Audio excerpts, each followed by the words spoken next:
Welcome to Storybeard's Story Cabin. I've got a waistcoat, so that must mean it's time for a story. Would you like to share a tale with me? Yes? Excellent. Now, our story today comes from Japan, and it's from quite some time ago. In fact, so long ago that the capital city of Japan was Kyoto and not Tokyo as it is today. Now, the story involves sumo wrestlers. And in case you don't know what sumo wrestlers are, they are great big men who wrestle each other in a ring, a circle made out of rope. And the idea is that they rush at each other and try to either throw each other onto their backs or push the other wrestler out of the ring. But before they do that, there are some ceremonies, and one of them is they get down really low like this, and they pick up their left foot and bring it down, and it goes boom. And they pick up their right foot and bring it down, and it goes boom. And then they start to wrestle. Now, our story is from quite some time ago. The emperor of the whole of Japan had decided that there should be a great sumo wrestling competition. And so he sent out a decree throughout all of his lands, telling the finest sumo wrestlers that they should gather in the capital city, in Kyoto, for a 3-day competition, and the winner of that competition would get a big bag of gold.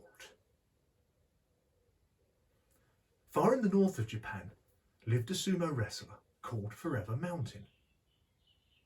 Now, he received this letter, this decree from the Emperor of Japan, and he thought to himself, excellent, I will set off 3 months early, and I will train as I go. For he was going to walk to Kyoto. I will train as I go. And then when I get there, I will be fit and strong, and I might have a chance of winning that competition.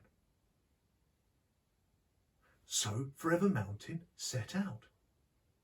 But on the very first day of his travels, he spotted, walking on the road in front of him, a young woman called Misoto. Now, Misoto was walking along with a pot on top of her head. Forever Mountain thought to himself how much fun it would be to creep up behind her, tickle her under the arm, and make her drop the pot. So that's what he did. He tiptoed up behind her.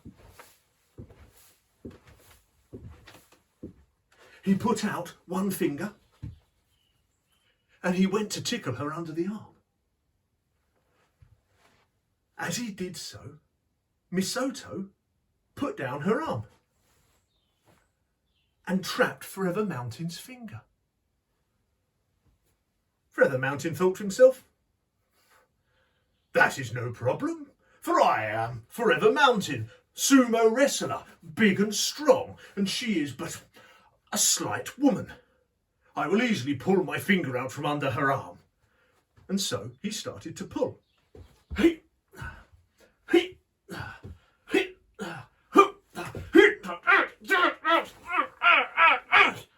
but no matter how hard Forever Mountain pulled, he couldn't get his finger out from under Misoto's arm.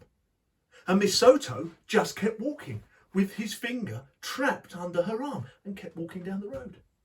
So Forever Mountain had to follow behind her with one finger stuck like this. He had no choice. Misoto walked. She walked down the road. She walked up hills and down dales. She walked through forests and she forded rivers. She walked for so long that Forever Mountain actually passed out. And still, she kept walking along, dragging him behind her on the ground.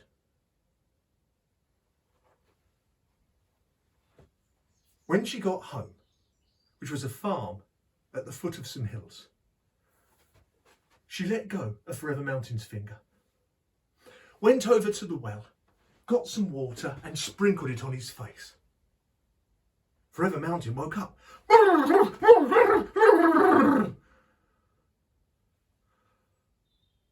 How long have you been pulling me? Asked Forever Mountain. Not 3 days and 3 nights, said Misoto. 3 days and 3 nights, said Forever Mountain. You must be the strongest woman in the whole wide world. No, no, no, no, no, said Misoto. You should meet my mother. Mother!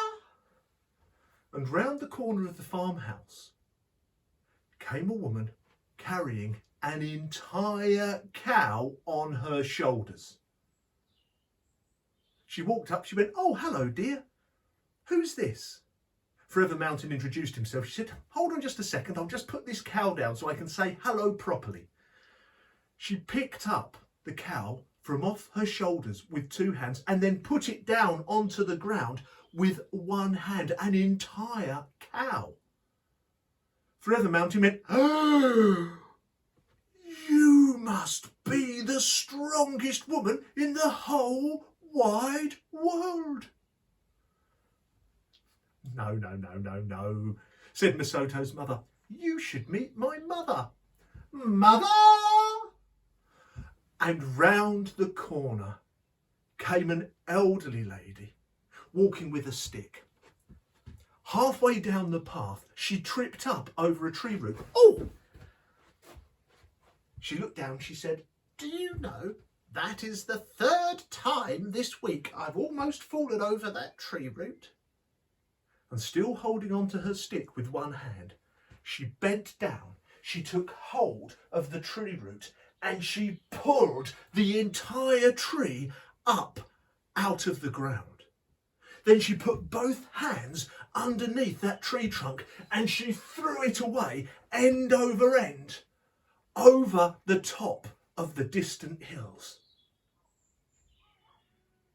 Forever Mountain went, "You must be the strongest woman in the whole wide world." Misoto's granny said, Maybe. Now what's been happening?" So Forever Mountain explained about trying to tickle Misoto and make her drop the jar that she was carrying on her head. Misoto explained about dragging Forever Mountain back to the farm. "Ah," said Granny, "right. So here's the thing. As payment for trying to make my granddaughter drop the jar that was on her head, you will work on our farm every day. And then in the evening, you will wrestle me. And when I say you are ready, then you may go off to your sumo wrestling competition." Forever Mountain said, "Okay, yes, fair enough." He wasn't going to argue with Granny. So the very next day, Forever Mountain went to work on the farm, pulling ploughs and lifting great bags of grain and rice, work that should have been done by a horse or a cow. And at the end of the day, Granny waited for him with her hands folded in front of her in the farmyard. Forever Mountain looked at her and thought, "I know she's very strong, but she's also very elderly and very frail." So he got down low, like sumo wrestlers do. When he picked up his left foot, but he only put it down lightly, it went boomf. Then he picked up his right foot and he brought it down lightly, it went boomf. Then he got down low and prepared just to jog towards Granny. He jogged up towards her, but as soon as he was in reach, Granny put out 1 arm and flicked him on the end of the nose and sent Forever Mountain sprawling end over end into the dust. He had lasted 5 seconds wrestling against Granny. The next evening, after a day's hard work on the farm, Forever Mountain met Granny in the farmyard again. She stood there with her hands folded in front of her. Forever Mountain got down low, and this time he picked up his left foot and he brought it down, it went boom! And he picked up his right leg, he brought it down, it went boom! Then he got down low and he ran at Granny as fast as he could. Granny just stood there with her hands folded. And the instant that Forever Mountain was within reach, She put out one arm and she flicked him on the ear and sent him sprawling end over end into the dust. Forever Mountain had lasted 6 seconds wrestling against Granny. And so it went, day after day. After about a month or so, Forever Mountain was able to wrestle Granny for 30 seconds. And Granny said, "Very well, off you go to your competition." Forever Mountain headed off that very day, for there was still a long way to travel. He arrived in Kyoto only just in time. He arrived on the very morning that the competition was to start. The great 3-day competition with sumo wrestlers gathered from all around the country, with the winner getting a big bag of gold. Forever Mountain went up against his first opponent. He got down low like this before getting in the ring, and he lifted his left foot and he brought it down. It went boom! But he had got so strong from wrestling with Granny that just stamping his foot made his opponent, the other sumo wrestler, fly up in the air, come back down to the ground, boomf, and be knocked out cold. Forever Mountain had won his first fight and he hadn't even got in the ring.